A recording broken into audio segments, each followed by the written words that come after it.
Hey everyone, I am back with one of my favorite human beings. She's been a guest on our show before, and I'm excited to have her here again, Mary Shores. Now, Mary Shores spends her career as an author, speaker, and entrepreneur, generating positive and pragmatic solutions for people who are freaking out. Mary blends personal experience with her extensive knowledge of neuroscience and human behavior to guide businesses and individuals to defeat the freakout and create their ideal life. Mary, welcome back to Love Punch. Hey, Ruby, I'm so excited to see you again today. Me too. And crazy enough, the timing of this. So we are now speaking post 10-day ayahuasca retreat. Yeah, that's right. So I definitely, I am so excited and I'd love to share about my 5 ceremonies that I had while I was in Peru. Yeah. So to our listeners, ayahuasca is a type of plant medicine. You'll be learning a little bit more on today's show. You've probably heard people in the personal development industry talk about this, leaders, celebrities. A lot of people are heading into plant medicines as tools. I have as well. So, Mary, I'm like super stoked to hear about your experience with it because, for one, I feel like maybe like 10 years ago, this might have been something you wouldn't have considered. You know, it's really interesting. So I have actually been researching ayahuasca for over 6 years. Mm-hmm. So I started researching it was probably 2011 or 2012. And so, I was going through a lot of shifts during that time. And when I heard about it and I found out that if someone has a lot of trauma in their past, it could be something that could really help unlock that trauma from their body and Mm-hmm. give them some freedom for especially PTSD. And so I recognized that I had a lot of PTSD, or at least had been living with a moderate level PTSD for my entire life. And so I researched it for 6 years. I definitely knew that there was some risks. So I felt like I really wanted to understand what I was getting myself into. And then boom, I was ready to go. And it was super important for me to go to Peru and want to do it with in the original like indigenous type of experience that you can have. So I literally went with a group of 8 other people. It was fabulous. And we got dropped off on the side of the road. So we went to Iquitos, Peru, and they measure things by mile markers. So it's not like exit ramps like what we have, but Right. we went to like kilometer marker 48 and they drop you off on the side of the road. And then we walked 2 miles through the jungle to get to our retreat center, which Wow. this place had, I'm really selling this. This place Yeah. had no electricity, no running water. The grounds were absolutely breathtaking. We stayed in these huts that are called tambos, and the huts are on these like probably I would say 15-foot stilts. Just a basic hut building that was really, really nice, open air, but mosquito netting on the sides. And then all I had in my room was a twin size bed that had a mosquito netting around it, a very basic like 4-legged table, didn't even have a drawer, and a candle. Wow. And then I did have a bathroom, but it was more of like an outhouse little thing behind my tambo. And it's not a flushing toilet. So what you would do is you would pour water in it, and then the water would manually flush the toilet. And you also couldn't use toilet paper. So I kept forgetting that. And I would have to like fish mine out with a stick. Oh my God. So I know. Believe me, if that was the worst of how this story gets, Right. good. But Right. ayahuasca involves buckets and vomiting, diarrhea, and So let's like backtrack a little bit for the listeners who aren't as familiar with ayahuasca. So why don't you share like what really called you to it in the first place? You said you were researching it for 6 years. So what called you to even do that? 6 years. Well, a couple of things. Number one is, I don't know, ever since I was a kid, I wanted to be an anthropologist, and I would also say that this crosses along with the spiritual path that I've been on for quite a long time. And even, someone that always wanted to have a mystical experience.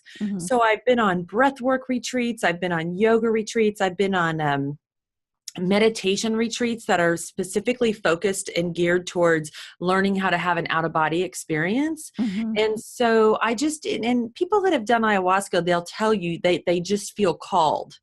They feel called to this path. And so I definitely felt very called to do it. And then when I was doing all of my research and I started to understand more and more about how trauma affects the body. And one of the people that was a big influencer on my decision was Dr. Joseph Tafur. And he is an MD, and Mm-hmm. he's an American, he's a Colombian American MD. Mm-hmm. And he is also a shaman. And when he went through his shamanic training, what he saw in his visions was how, we have the DNA structure, Mm-hmm. and he would see these dragons attaching themselves to the DNA. Now, what he understood from the plant medicine is that the dragons are actually the traumas that happen in our lives. And we understand that, our bodies are libraries, and all the things that are happening to us throughout our experience are being lodged into our cellular memory. And now, we see how it's changing our gene expression. So what he's seeing is these dragons that are getting stuck into the DNA. Mm-hmm. That is how trauma is changing our gene expression. And as a matter of fact, earlier today, Ruby, I just was Googling this, and there was a lot of articles when I said, how does emotional trauma change gene expression? And Mm-hmm. so we absolutely know that over time, like 10, 20, 30 years, these traumas that you go through will manifest itself into especially like autoimmune disease, cancers, fibromyalgia, MS, Parkinson's, all of these things. We don't understand fully the psychological component. And Right. so the way that I understood ayahuasca and the way that I experienced ayahuasca myself was like it went in and it took out those dragons. Yes. It removed those dragons on my DNA, and it reset. Like I really had a real-time experience of like the neurological rewiring, but also the traumas leaving my body was extremely intense. So, to answer your question, what I went there for was looking for healing. Mm-hmm. And this is a journey that so many people are on, and I think especially in leadership, right? Like, for example, in order to be a standout leader, we need to first lead our own lives. And so Mm-hmm. much of that starts with us on our own healing journeys. And I think what I like to call falsified leaders. Falsified leaders are the leaders who have yet to walk their own journey. They have yet to walk their own walk.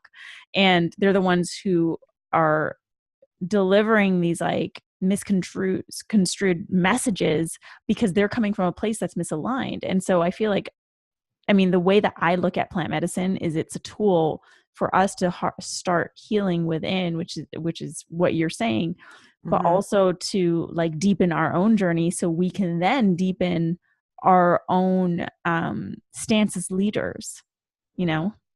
Yeah. And if I could just speak on how I actually experienced some of this while I was in ceremony, because it's really, you don't know what you're going to get. And Right. and with the plant medicine, whether it's ayahuasca or whether it's something else, because Mm-hmm. there's lots and lots of choices, Yes. and what you did was not the same as what I did. And the thing is that there is some sort of intelligence that the medicine knows what you need. And Mm-hmm. so just initially on the first ceremony that I had, I experienced this barrage of thoughts. So as an entrepreneur, you know what that's like to just constantly Yeah. go. Yeah. The The mind mind. doesn't, the I mind. nicknamed it the mind fuckery. Yes. So that I experienced that times 1,000. Wow. And it was just this attack of this thought barrage. Mm-hmm. And it was really, it seems like it would be that not that big of a deal, but it was so overwhelming.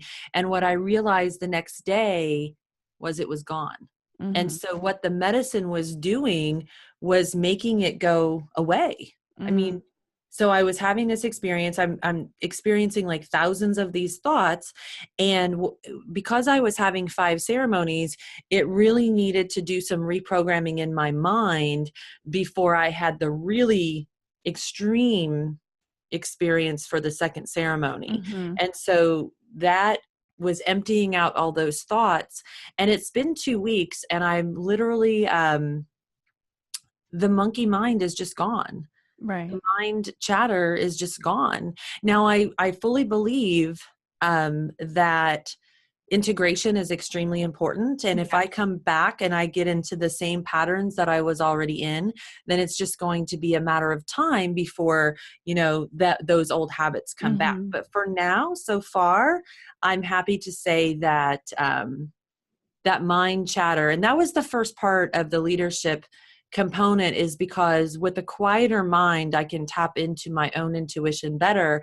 And I was shown on the medicine throughout the week, and probably a lot in my second ceremony, that a large part of my thought process is fear-based. Mm-hmm. And As with the so, rest of the population, I believe. well, and here's why this is so interesting for someone like me, because, I'm an empowerment teacher, I'm Mm-hmm. a spiritual leader. And what I learned was that a lot of people who have trauma in their backgrounds, such as I do, Mm-hmm. can become successful riding on the back of fear. Mm-hmm. Yeah, I Like you agree. have this fear that puts you in a survival mode, and your motivation to succeed is in these underlying fear-based thoughts that, to be honest, Ruby, I didn't even know they were there. Like Yeah, I we had think we're no going idea. after something greater, but really it's still the fear that is pushing us and that is driving us. The thing that I never want to be this again, or I never want to go through this again. So I'm going to go after this. And although you have a vision, which you clearly had, it's still like that underlying motivation of like, but I also don't want that. And you can do great work in the world. I For mean, sure. I'm not saying that fear is the enemy. Mm-hmm. It's not, but the scale in my case had tipped, where I Mm, certainly had more fear-based thoughts than what was healthy for me. yeah. And so I feel like, I was shown that, I was working with it during the ceremonies, and it's just something for right now I just want to be aware of. Mm-hmm. I want to be aware of when I'm making decisions out of fear, and maybe what the other side of that looks like, to really be in an empowered decision making process, or saying, if I'm driven by fear, maybe I don't need that thing, Yeah. whatever that thing is. Right. So under, you basically went into the ceremony, discovered that holy shit, I've been making so many of my decisions based on fear, which to me, as an empowered woman and having that realization, that in itself is such a major epiphany. I mean, where did you go from there? What happened next? Well, so I would say that my understanding of that fear-based thinking was more of a takeaway. But Yeah. the big thing that happened for me in the second ceremony was literally when, people that have these type of plant medicine experiences will talk about an ego death. Yeah. And I had that to an extreme. Like I must have died 1,000 times. I mean, Ruby, I saw my body disintegrate molecule by molecule Mm-hmm. and just poof off into the atmosphere. And I mean, I died. And, initially I had some sort of death ritual, but because I was so learned about the medicine, I Mm-hmm. still had, as an observer, oh, this is an ego death. And it kind of laughed at me. Like, Mm, haha, you think it's going to be that easy? No, we're going to right. show you. And I literally died like 1,000 times.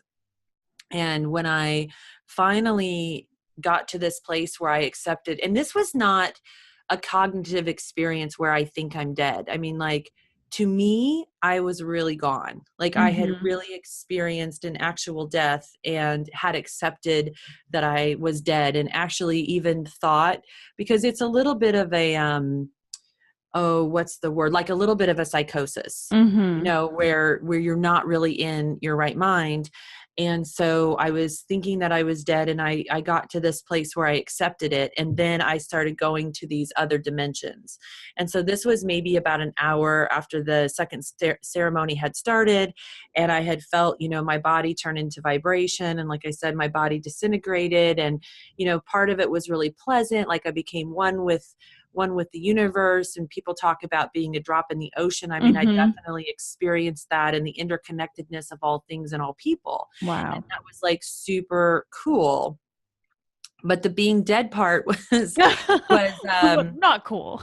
well, so the best thing I can do to try to explain this is if anyone has any familiarity at all with the Tibetan Book of the Dead, I believe that book is a guide or instructions of the afterlife, or how you move through these different dimensions of the afterlife.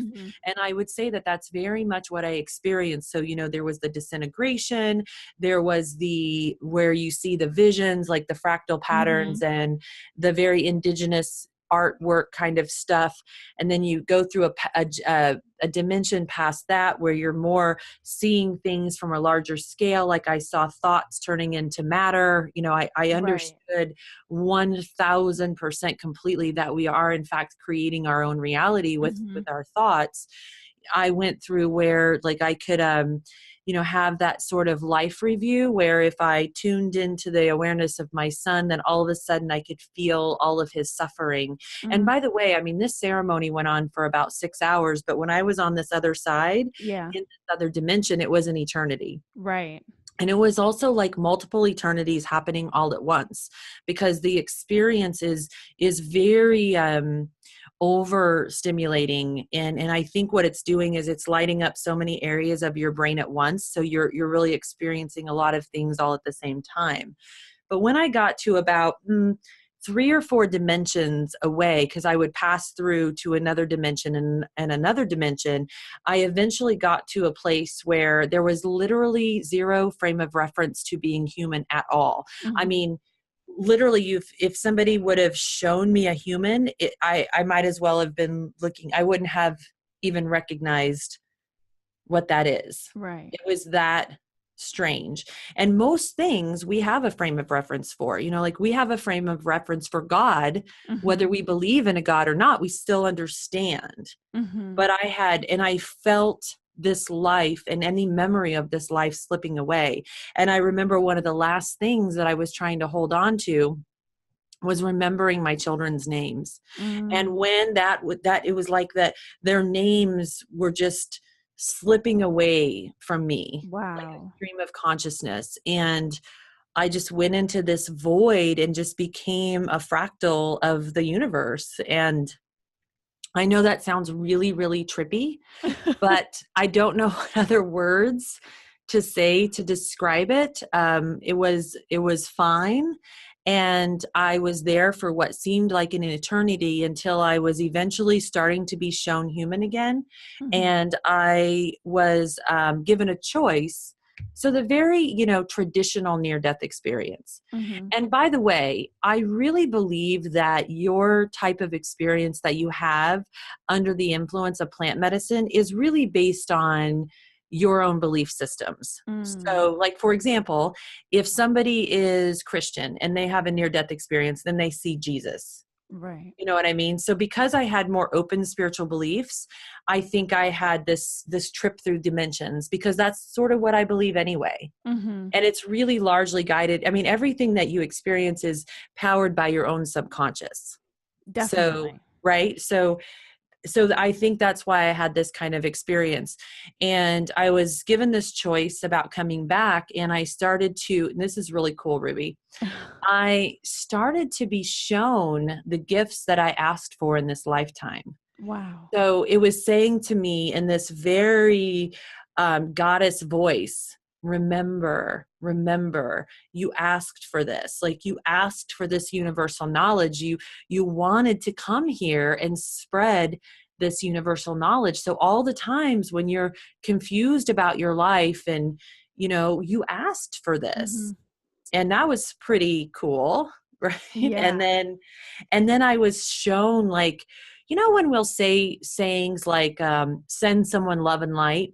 Yes. or send someone healing. Yes. And, I've said those words before, but Ruby, I saw how the bioplasmic streamers come off of the human body or the human aura.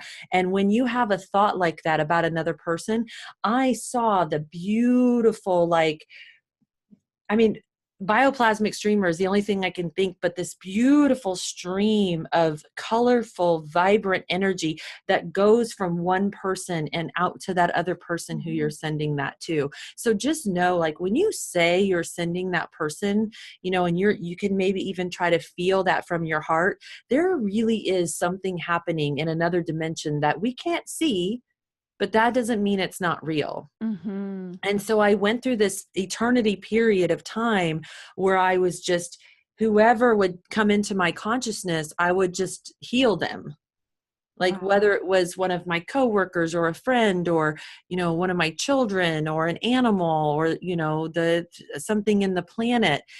And, as I was coming back in, I was also shown that I could make choices for the next portion of my life. Like, I could influence what my reality was going to be like when I came back. And so that was really a very cool experience. And then when it was time to get back into the body, and here's the really weird part that if you already didn't think this conversation was strange enough, Right. It's about to but get weirder. it's about to get it's about to go up a level. So you have this period of time where you become sort of multidimensional. And we've heard people say that, right? The crazy people on Coast to Coast talking about being multidimensional people, whatever that Yeah. means. But I understand it now, because what it is when you're sort of got your consciousness is half on that in this other dimension, but also here at the same time. And so as my consciousness was like working its way back into the body, I had some sort of somatic rebirth. So I'm sort of figuring out how to get myself back into my body, which was not working out very well. And all of a sudden I felt myself giving birth. Now, I knew what this felt like because I've given birth, Right. but it literally, I just felt like I was in labor. And I couldn't conceptualize it because I am not fully human yet. Yeah. And Ruby, I kid you not, I gave birth to myself. Is that a thing? Can you Apparently, do that? Apparently it is a thing, and you just made it a thing, and now it's a thing. Well, so after you do your thing, and then the next day you have like integration circle and you share, right? It happened to another guy too. So I was like, all right, this really happened. Yeah. And he's a guy. And so our guide was actually over there doing midwifery with him. And I didn't know what was going on with them, but it's just like, that's a common experience that people have after this symbolic ego death. They will have a rebirth. And so it was really fun because I was trying to figure out how to be in my body again.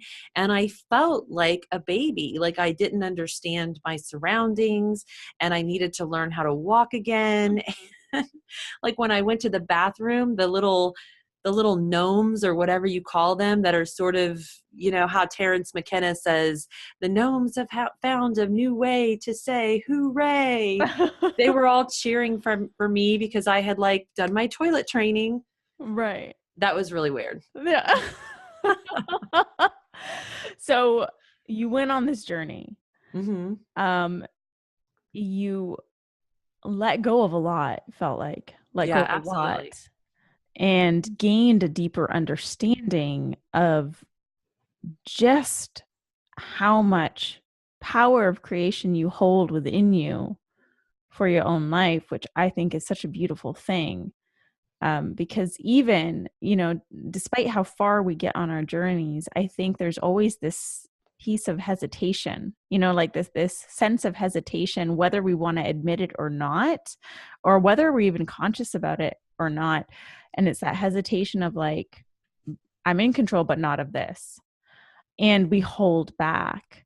And so now that I'm just curious to know, now that you are post journeying, how do you feel about the control that you do have in terms of creating moving forward?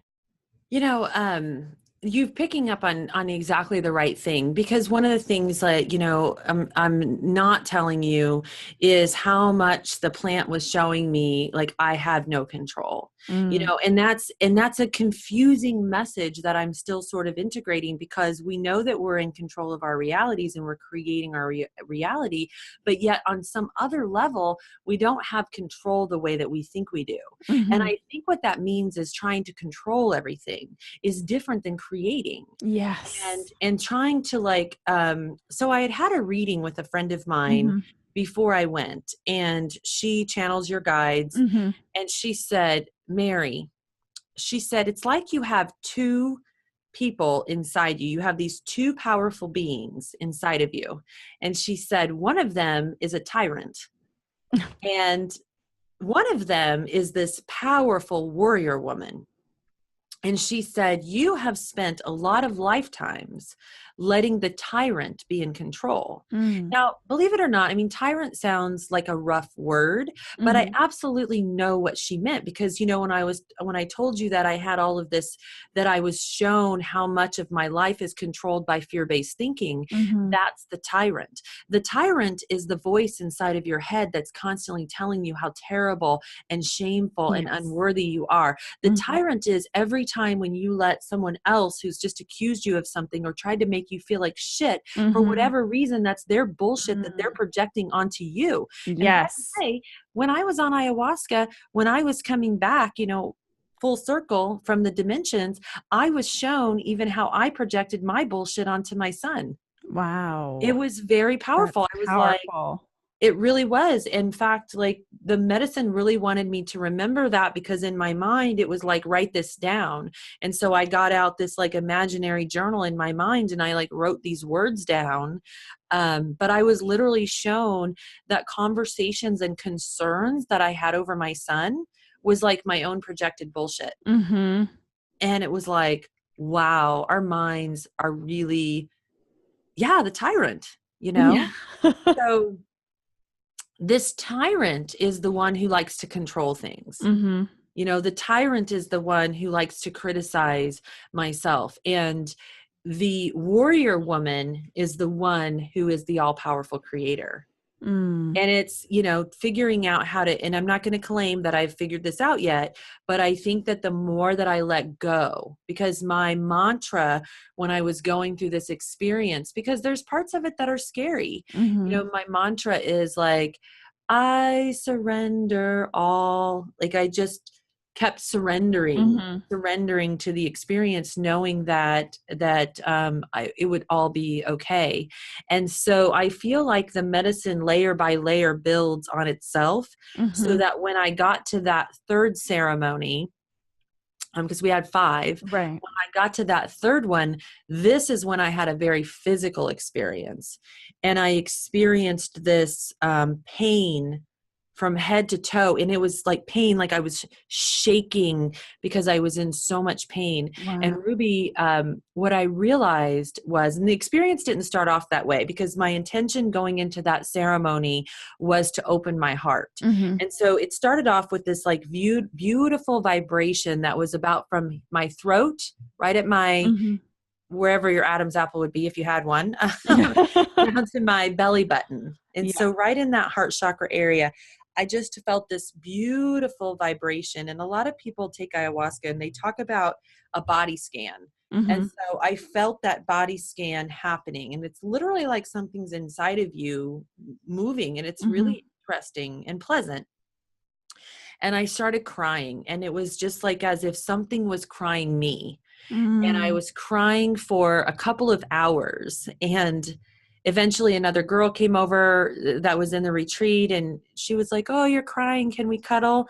And we just laid there and cuddled. And I realized like this was happening, and it was all the sadness from my childhood. It was all the trauma from being separated from my sister when I was 3 years old, and her coming over was very symbolic in that moment, how I was Mm. grieving for my younger sister, who was Wow. just a newborn when we were separated. Yeah. And as the experience went on, and I started becoming riddled with pain from head to toe. I mean, the most intense physical pain. So I was not having this like other dimensional experience. I was very much having a physical Yeah. experience. At this point, you're like in the body feeling it.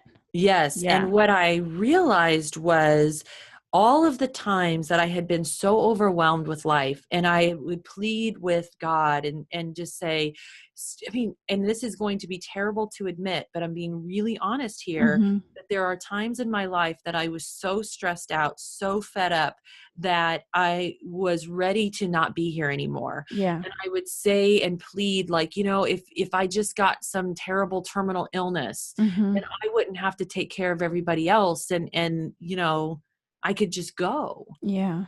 And what I felt was that manifesting inside of me. And what I realized was not only was my body releasing all of these traumas, but I was shown the damage that this self-hatred, Mm-hmm. and I was kept in this space until I just flipped completely. Like, I love myself. I love life. Life is so precious. How could I have ever requested something like this upon myself and this beautiful life that I've been given? Mm-hmm. How could I ever take that for granted? And so it was like the medicine was teaching me this valuable basic lesson, Ruby, that we should all just know. Mm-hmm. We should all just have this down by about the time we're like 6 months old, right? Right. Yeah. But that's our culture, now, and I understand that. But to be shown like in such this vulnerable way that I needed to love every part of myself, even the parts that I am judging myself, like there's Mm-hmm. too much fat here, or I don't like this part of Yeah. myself, or all of the guilt that I've felt for things as a mother or things as a daughter, like Mm-hmm. how all of that has this impact Yeah. on my physical body. Mm-hmm. Mm. And I think I love that this brings it back into the body, and that Aya was a powerful tool for you and for many, many people, to be connected to that, because I think that, our Western medicine for the last few decades has spent a little too much time focusing on the mind, um, like separate from the body. Do you know what I mean? mhm, Like I used to have fibro, and I had really, really horrific fibromyalgia, PTSD, couldn't get out of bed. If you touched my arm, it felt like 1,000 knives. So many times I would just lay starfishing in my bed, and that was my life. And then I got better, and fibro hasn't come back, but I don't credit that to any prescription drugs. In fact, that did more damage than good. What I credit that to is me realizing the mind body connection, and how my body was holding trauma for all the pain that I was feeling emotionally and spiritually. So I love that you're bringing this home in such a powerful way, that this is a tool. This is a tool for people to like release that trauma. And it sounds like you really released a lot. I did, Ruby, and I have a lot to say about it. And I just like, I'm not encouraging anyone to go out and do ayahuasca or any kind of plant medicine without their own research and maybe reaching out to somebody who's already done it. But I also want to say that, a lot of people do report having like a bad trip or a bad experience. Totally. And I Yes. think that if I didn't have the understanding about how the medicine worked, if I had not been in such a loving, caring environment, I mean, I was completely held in a loving space where I was at. I was 1000% safe in the Mm-hmm. environment that I was at. And the finishing up of this physical one, this third ceremony is it's kind of embarrassing, but when the things come up and when you sort of have the realization, then you purge. And Right. the purge can look like crying, it can look like yawning, it can be sweating, it can be vomiting, it can be diarrhea or needing to go to the bathroom. But Mhm. what I realized was every sort of like memory or trauma that would come up, there would be an immediate purge afterwards. Mm. And after this very physical experience, I was just like, oh no. And I had to grab my bucket and get it underneath me because it was Yeah. coming out like a freight Yeah. train. Yeah. But all of my like retreat mates, because by Mhm. this time, I mean, we're just all so in love with each other. They were all cheering for me, and they were all like there for me. And when I laid down back on my mattress, our retreat host, Rak Razam, I kind of made a little holler for him to come over. And I just said, will you wrap your body around me? And, I think that this is important to say, because this was done in a loving way, because there are sexual offenses that happen when people are going to, especially to the jungle. There's things that you could put yourself in danger with. And Rak came over and he just wrapped himself around me. And instantly I understood what was happening was that from the time I was born, my biological father is a nuclear engineer, and he was in the Navy when I was born. Mhm. And he lived out on a submarine. Mm. And he was there the entire time that my mother and my biological father were married. And so they got divorced, and I was sent to live with relatives. Well, long story short, I've never known him. I've never had a Right. relationship with Yeah. him. And so during this section of the experience, and I was really coming out of it, but I realized the impact on my life of never having a father. And Mhm. this is a big part of this fear-based thinking, because I was really felt how terrified I was when I was 1, 2, 3, 4, 5, 6, just this complete never knowing what it felt like to be Yeah. safe as a young person. Right. And that is what was the cause of the fear-based thinking. And we live in such a time where we're like second, third generation out from broken families. Mhm. And so if you are someone that, and it doesn't have to, your trauma doesn't even have to have a name.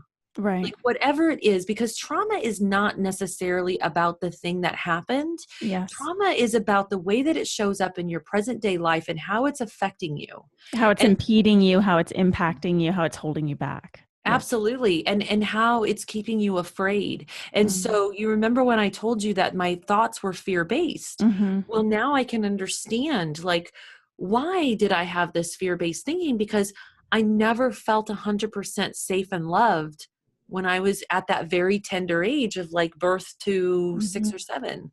Wow. So that was, but so when in the experience, when Rack came and he put his arms around me and he like stroked my hair, and he said things to me like, you're ready to blossom now, you're beautiful. It was like it was repairing that. Mhm. Like he was, in a sense, in that moment being my father, Mm. Yeah.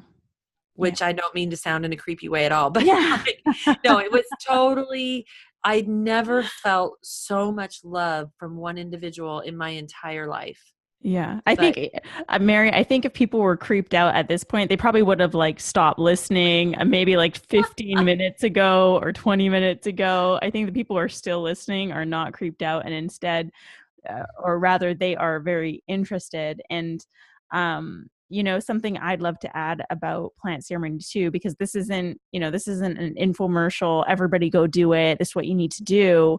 This is really just sharing from someone who's willing to share their experience with it, and their beautiful, powerful experience with it. And, plant ceremonies, plant medicine is used as a tool, and a very, very sacred, divine tool. And from my experience, it's something that you feel called to do. It's not like you call out for it. It's like Aya calls out for you. It's like the plant medicines call out for you, and you feel drawn to it for whatever innate internal reason.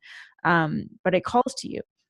So if you do feel the calling, I think, what Mary suggested and the way in which she went about finding her people to do this with, same with the way in which I've found my people to do this with, is do your research, talk to people, talk to the shamans, make sure that you feel really comfortable going into this, because this is a very, very sacred and intimate experience to share with people. So it's very important that you feel comfortable with the people that you've chosen, that you've done your research, and that you're doing it because you feel called to it, versus just doing it for the sake of doing it. Because the other thing that Mary spoke about is integration. And so much of that is us, like we can still experience the same shit storms because we don't have control over everything, and we can still fall back into the same patterns. So like the tool is only as good as the implementation that we do afterwards, And so if you're looking for a quick fix or a quick way out, plant medicine is not for you. But if you're really looking for something to deepen your expansion, then yes, do your research and see if you're called to it. Mary, do you have any like final thoughts on plant medicine for the people who are listening, or I anything that you do. want to share? Yeah. Yeah, so I'm working on a resource document. So I am going to be putting the resources because I researched for 6 years, Mm-hmm. and I am going to be taking the best of the best. So it's just going to be a list of the books that I've read. It's going to be a list of the talks that I've watched, whether that be on YouTube or a documentary. I'm just going to put together some basic resource list. So if someone is interested and they want to start doing this research, I'll have that available. And Ruby, I'll give you the link for that. So people Perfect. just take that and then, build on it, share it with other people. If you have something to add, I'm totally open to, finding out about your source. And the other thing that I just want to say about Aya is, I don't think it's any accident that all of a sudden, I mean, I feel like every time I turn around, there's someone that I'm having an Aya conversation with. And I Mm-hmm. believe, and I'm getting chills as I say this, but I truly believe that the plants have a consciousness that is very, very powerful, and that they are the ones that have felt the call to heal the earth. Mm-hmm. And that as they are calling out to us, they want to change our consciousness. They want to raise our vibration, and they want to bring us to this level of consciousness so that we will stop fucking this earth up. Yes. And I'm not blaming anyone for it, okay? Mm-hmm. I'm not saying it's anyone's fault, but the only way to truly get us to stop is we have to go through it. Mm-hmm. And we have to like get this level of understanding back. And I was watching a show the other day, and I really loved what the guy said, because if you look at the artwork and the mythology from ancient cultures, I'm talking Mesoamerica, Incans, Mayas, Hindu, Egyptian, all of this ancient tradition, they were tapped into something. And that Mm-hmm. really what you see. So when you have the vision on ayahuasca, you see those things, and all of a sudden they become real. Those people that were making cave drawings, they were putting what they saw. Yeah. And I think that they were, just like the druids, I think maybe they had a higher level of DMT just that was active inside of their system, to where they really did have these relationships with source. But we have created so much distractions in our lives. Mm-hmm. We have polluted our body so much so that our connection with the ability to be able to feel that source has been damaged. And Definitely. the plant medicine is calling out to us to heal ourselves so that we can heal the earth. And so that would be my final word for it. It's like it's all some sort of divine plan that feel really blessed that I got to be a part of. So Mm. Thank you so much for sharing that, and for going there with me on this episode. Really, thank you. I mean, I think it's an experience that not a lot of people are open to speaking about so candidly, and it provides a lot of insight for those who are thinking of doing this as well. So, Mary, now that we're at the end of the episode, I want to ask, what is your love punch for this episode? The short and punchy mantra that you want to leave behind for everyone. let's just do something I love a lot is to say awareness of your choices is the keys to freedom. Awareness of your choices is the key to freedom. Yes. Yeah. I'm feeling that for sure. For sure. Thank you. So I will drop the resource link in the description for those of you who are interested. Mary, thank you so much for joining me for another episode of Love Punch and just bringing your like raw and candid self and sharing this story. It's so good. And it's like one of those experiences that everybody wants to know more about, but people don't usually find the words to explain it, and you've done it so beautifully. So thank you. You're very welcome. It's been my pleasure. And to our listeners, I just want to say thank you for joining us on today's episode of Love Punch, where I'm challenging thought leaders, influencers, and entrepreneurs like you to make a lasting impact. If you loved this episode, please share it with a friend, and don't forget to hit subscribe and drop a review on iTunes. If you have any questions or just want to say hi, hit me up on social. My handle is I am Ruby. All of Mary's links will be in the description. And I will see you back here next week for a brand new episode of Love Punch.